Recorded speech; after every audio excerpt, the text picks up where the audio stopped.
Magandang umaga uli mga ka-vlog. Nagbabalik tayo sa ating pag-vlog ngayong araw. Ngayon paabangan ng mga parating NHPC Rosario Bitaw fan race. Ngayon wala pa dumarating sa ibon natin. Malas talaga. Malapit na mag-cut-off, maya cut-off na. Nagpakain na tayo para naman di magutom yung ating mga ibang warriors. Mga pang SDR natin yan.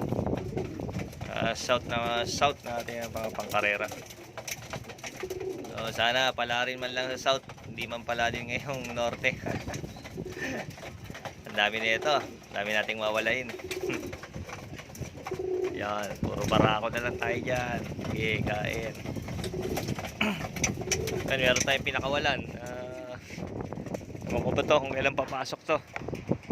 3 araw na lang sa labas. Saan na ba yun? 3 araw na siyang hindi pumapasok. Pero daan lang ng daan dito sa ayun pala. Yan, 3 araw na siya dyan. Saan na ba? Mapokus natin. Yan.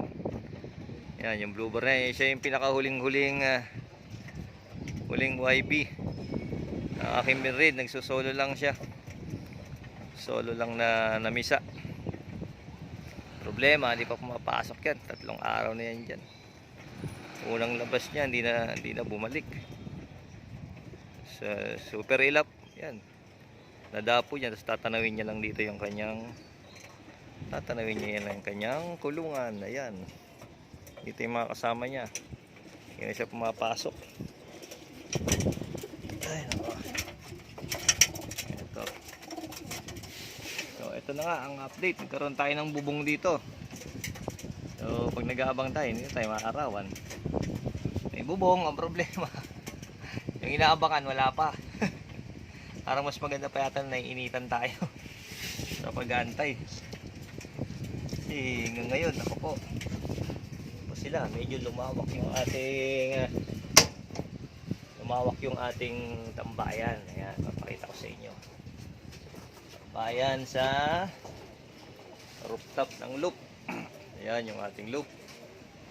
Ito yung ating ihawan kung sakaling may ihawin man. Ayan, may bench dito. Ayan, tambayan oh. Ang mangyayari niyan, puro tambay na lang.